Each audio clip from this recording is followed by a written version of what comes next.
Trabajo práctico número 2, vamos a hacer una técnica de precipitación, inmunodifusión radial cuantitativa, donde necesitamos las placas de inmunodifusión radial, estas son comerciales, una cámara húmeda, una regla donde vamos a medir los diámetros de la inmunodifusión, un inserto, el inserto, y una micropipeta que puede ser regulable o de volumen fijo en 5 microlitros.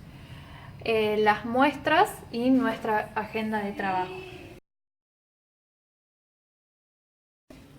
Para empezar, tenemos que retirar las placas que se conservan a 4 grados 10 minutos antes de realizar el ensayo. Las placas de inmunodifusión radial se conservan a 4 grados en la heladera. 10 a 15 minutos antes se retiran de la heladera para que tome temperatura. Vienen en unos estuches de aluminio donde con una tijera debo cortar en la parte superior para que luego me pueda quedar así para poder sellar para un próximo ensayo. Ante todo, tenemos que leer el inserto como en cualquier técnica, donde vamos a tener una parte teórica donde me describe el ensayo. Podemos ver que tenemos el método cinético y el método de punto final. Luego, si damos vuelta, tenemos los parámetros fijos del ensayo y por este lado una tabla donde tenemos los diámetros con sus correspondientes concentraciones. Ahora les hago una pregunta. ¿Esta va a ser la única manera de determinar la concentración de nuestro analito en estudio? Lo que hacemos luego es rotular con las muestras que vamos a utilizar nuestras placas. Siempre teniendo en cuenta que empezamos desde el 1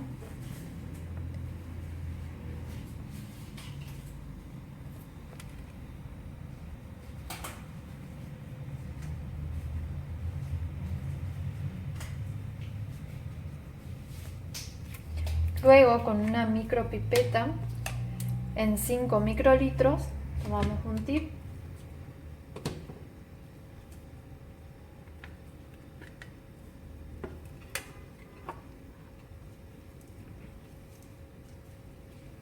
tomamos la muestra, corroboramos que esté en 5 microlitros,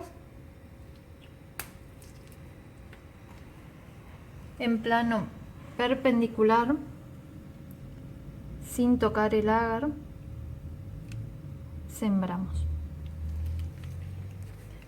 Dejamos unos minutos que difunda para poder dar la vuelta y colocar en la cámara húmeda. Pasadas las 48 a 72 horas, según el inserto, retiramos las placas de inmunodifusión radial de nuestra cámara húmeda casera y procedemos a la lectura de los halos con nuestra regla. Vamos a ubicar la regla de manera tal que el diámetro transversal del halo nos quede dentro de las líneas paralelas y luego centramos, evitando el error de paralaje.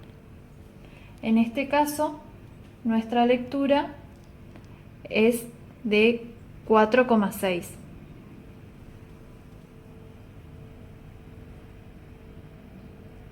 Apliqué el método de punto final, voy a ocupar el inserto para obtener la concentración. Mi diámetro es de 4,6 milímetros. Mi concentración correspondería a 50,7 miligramos sobre decilitros. En el inserto también podemos observar la gráfica y me pregunto, ¿por qué no pasa por el origen? Pregunto, ¿cómo haría una curva de calibración?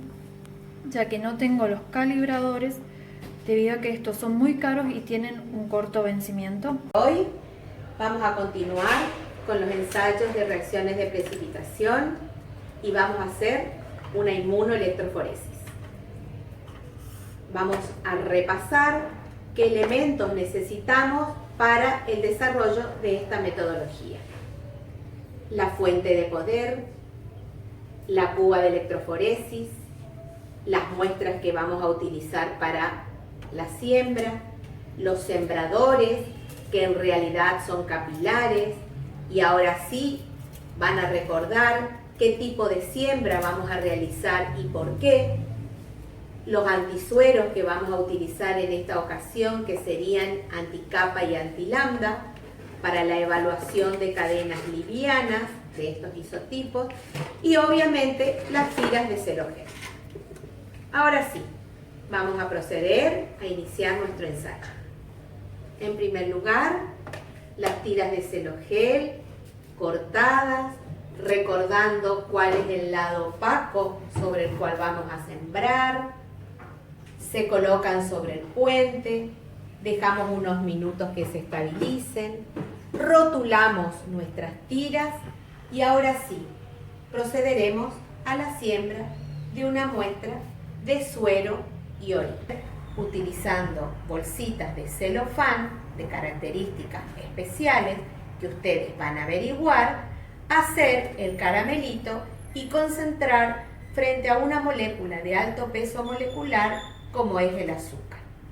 Si fuera posible, y el laboratorio lo permite, se puede hacer este procedimiento utilizando polietilenglicol.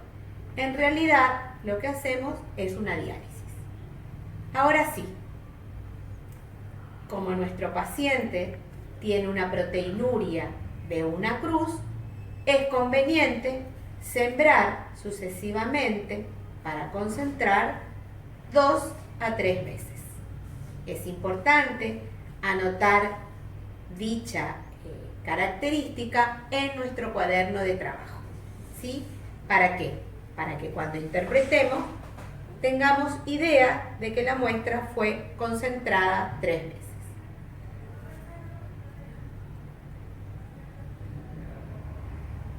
Es importante que cuando voy a hacer la concentración siembre el mismo volumen sobre la siembra anterior y así sucesivamente. Una vez que las muestras fueron sembradas, cerramos la cuba, dejamos que estabilice unos minutos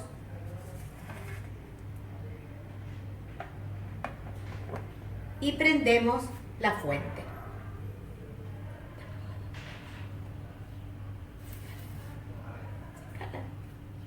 Corta, se cala.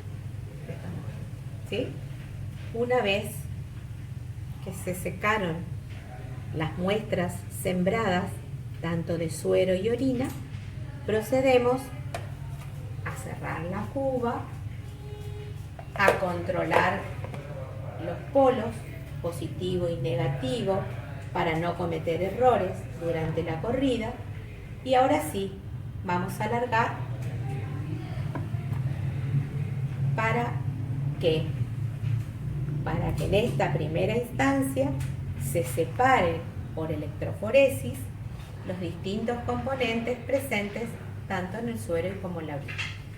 Es importante recordar y repasar cómo controlar, cómo manejamos o cómo miramos, visualizamos el frente de corrida, ¿sí? Para saber fundamentalmente cuándo cortar la electroforesis. Una vez que se realiza la electroforesis, procederemos con la fuente de poder desconectada a sembrar en la zona central con muy buen pulso los distintos antisueros que utilizaremos en este caso. Sueros anticapa y antilambda. ¿Por qué? Porque nos interesa saber cuál es el isotipo de cadenas livianas presentes en la muestra de nuestro paciente. Lo que tenemos ahora es la vista de las dos tiras donde habíamos sembrado suero y orina para identificar cadenas livianas de isotipo kappa y de isotipo lambda. La tira 1 sembramos a la izquierda la muestra sérica y a la derecha la orina. Lo propio hicimos en la tira 2. ¿Dónde está la diferencia? Que en la tira 1 sembramos en la canaleta central antisuero anticapa y en la segunda tira antisuero antilambda. Ahora sí, les dejo la inquietud para que interpreten las bandas de precipitación obtenidas en cada una de las tiras, ¿sí?